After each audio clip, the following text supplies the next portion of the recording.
तर चकली पहा काय मस्त खमंग आणि कुरकुरीत अशी झाली आहे। तर आज आपण बिना भाजणीची अगदी 20 ते 25 मिनिटात तयार होणारी पोह्यांची मस्त कुरकुरीत अशी चकली बनवणार आहोत।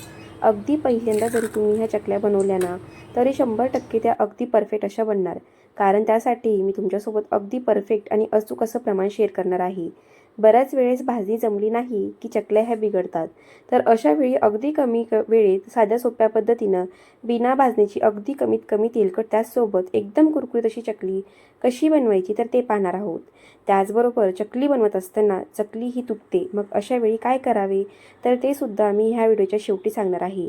तर त्यासाठी हा व्हिडिओ तुम्ही शेवटपर्यंत पूर्ण बघा। तर सुरुवातीला चकली बनवण्यासाठी इथे मी एका वाटीच्या मापाने 1 वाटी पोहे घेतलेले आहे। तर हे पोहे जे पोहे आपण सकाळी नाश्त्याला बनवतो तेच हे पोहे मी इथे घेतलेले आहे। आणि हे पोहे जर तुमचे कडक जर असतील ना तर त्याला अजिबात भाजण्याची गरज नाही, पण ते जर थोडेसे वातळ असे झालेले असतील तर त्याला थोडंसं भाजून घ्यायचं, जेणेकरून ते मिक्सरमधून बारीक करताना आपल्याला त्रासदायक होणार नाही। तर आता हे पोहे छान कडक असे आहे आणि आता आपल्याला याला मिक्सरमधून छान असं बारीक करून घ्यायचं आहे। तर बघा एका कुठल्याही प्रकारचा एखाद्या वाटीचं माप इथं आपण घ्यायचं आहे। तर मी एक अशी ही वाटी इथे घेतलेली आहे। त्यानंतर त्याच वाटीने आपण अर्धी वाटी जे डाळिव असतं ना तर ते डाळिव घेतलेलं आहे।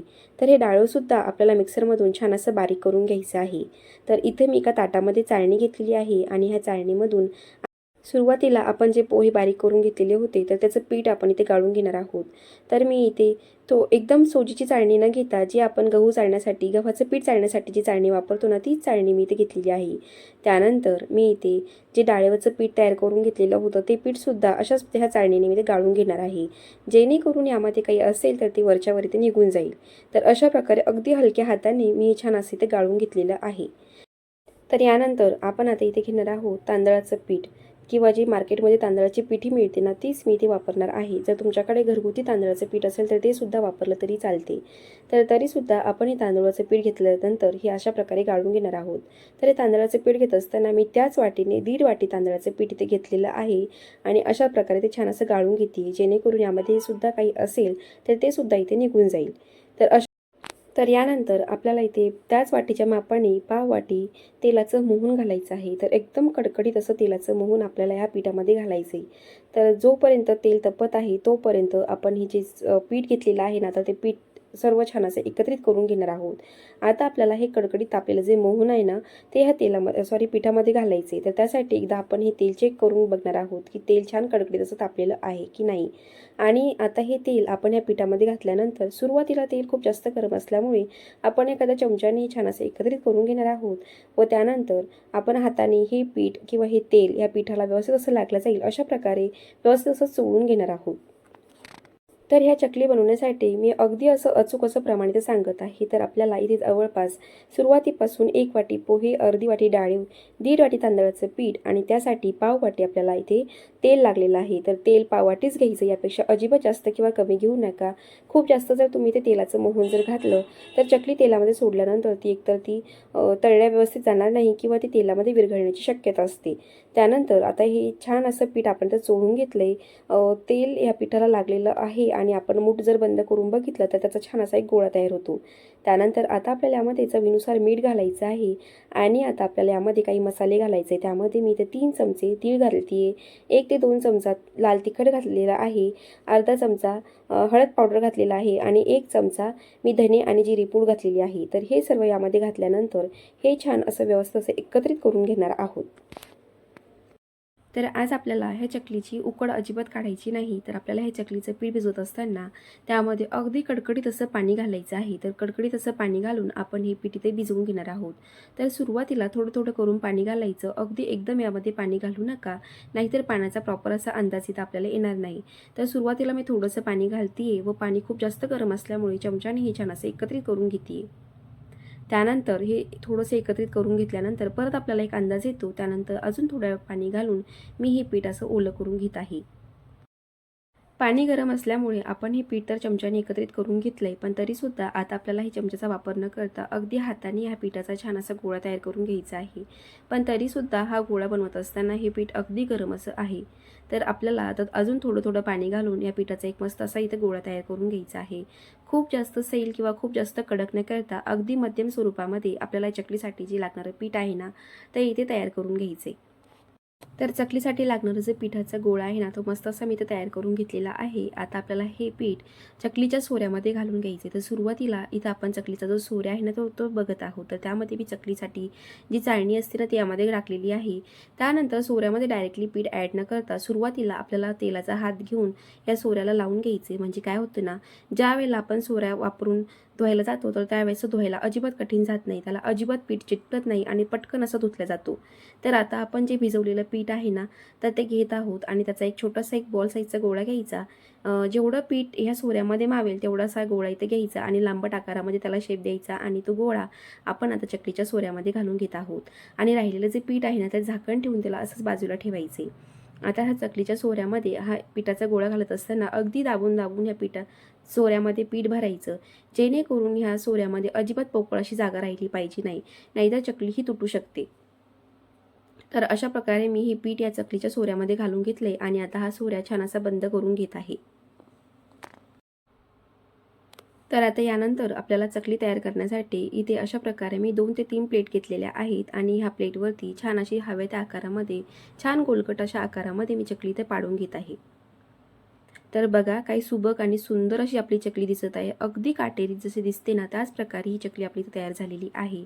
चकली तयार केल्यानंतर चकलीची सुरुवातीची आणि शेवटची कडी छान अशी बंद करून घ्यायची, जेणेकरून तेलामध्ये टाकल्यानंतर त्या अगदी वेगवेगळ्या होत नाही आणि चकली पॅकबंद अशी राहते. तर इथे मी छान चकली अशा पाडून घेतलेल्या आहे. आता आपल्याला हे चकल्या तेलामध्ये तळून घ्यायच्या आहे. तर चकल्या तेलामध्ये तळत असताना काही महत्त्वाच्या टिप्स असतात. तर सुरुवातीला तेल हे मध्यम स्वरूपात गरम असावं आणि मगच त्यामध्ये चकल्या इथे सोडायच्या आहेत. त्यानंतर तेलाचं प्रमाण हे अगदी मध्यम ते कमी असं ठेवायचं. अजिबात गॅस फुल करू नका. खूप फुल गॅसवर जर तुम्ही चकल्या तळल्या तर त्या बाहेरून अगदी लालसर अशा होतात, पण आतून त्या अगदी कच्च्या अशा राहतात. त्यानंतर त्या थंड झाल्यानंतर अगदी पटकन अशा तुटून जातात आणि नरम अशा पडतात. त्यामुळे खूप जास्त फुल गॅसवर चकली तळायची नाही. त्यानंतर खूप जास्त कमी गॅसवर सुरुवातीपासूनच चकली तळायची नाही, नाहीतर ती तेलामध्ये विरघळते. तर सुरुवातीला चकली तेलामध्ये सोडल्यानंतर गॅस हा मध्यमच ठेवायचा. त्यानंतर चकली पलटत असताना अजिबात तिला खूप वेळेस पलटायचं नाही. ज्या वेळेला बुडबुडे थोडेसे कमी होतात, त्यावेळेला त्याची पहिली बाजू पलटून घ्यायची आणि दुसरी बाजू ही तळायला सोडायची. त्यानंतर चकली तळत असताना अगदीच मध्यम आणि कमी गॅसवर तळायची. सुरुवातीला मध्यम गॅस ठेवायचा. त्यानंतर तुम्हाला समजते की चकली आता ही तळत आलेली आहे. त्यानंतर गॅस अगदी कमी ठेवायचा आणि लो गॅसवरती त्यानंतर अशा प्रकारे पूर्णपणे बुडबुडे जातील तोपर्यंत चकली तळून घ्यायची. त्याने काय होतं, चकलीला अगदी सुंदर असा कलर येतोच, त्याचबरोबर चकली एकदम कुरकुरीत अशी होते. तर बघा, अगदी सुबक आणि सुंदर अशी चकली इथे मी तयार करून घेतलेली आहे आणि मस्त अशी तळून घेतली आणि ही चकली थंड झाल्यानंतर अगदी कुरकुरीत अशीच राहते. त्यामुळे चकली तळत असताना भरपूर अशा टिप्स असतात, ज्या आपण काळजीपूर्वक जर पाळल्या तर आपल्या चकल्या अगदी कुरकुरीत अशा येतील. तर ह्याच पद्धतीने मी राहिलेल्या सर्व चकल्या तयार करून घेतल्यास त्याचबरोबर ह्याच प्रकारे तळून सुद्धा घेतलेल्या आहेत आणि माझ्या चकल्या अगदी कुरकुरीत अशा तयार झालेल्या आहेत.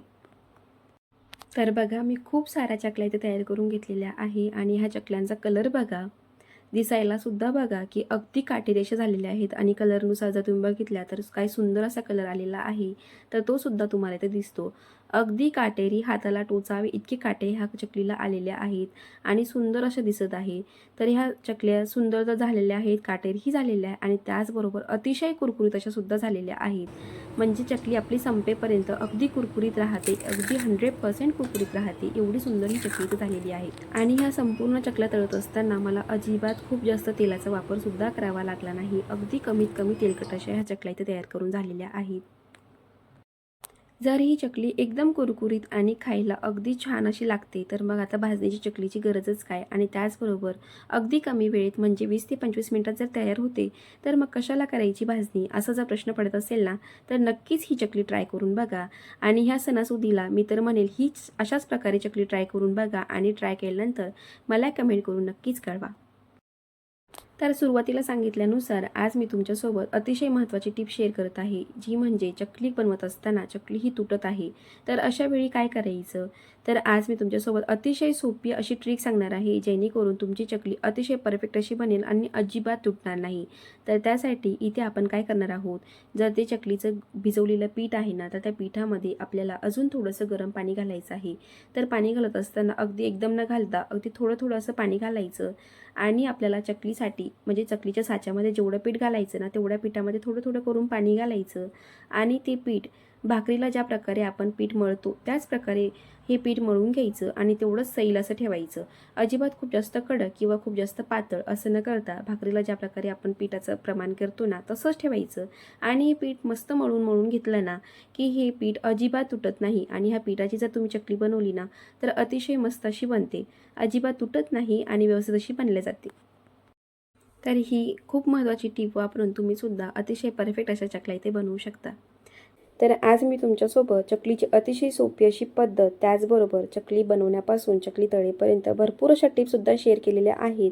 तर मग कसा वाटला तुम्हाला हा व्हिडिओ?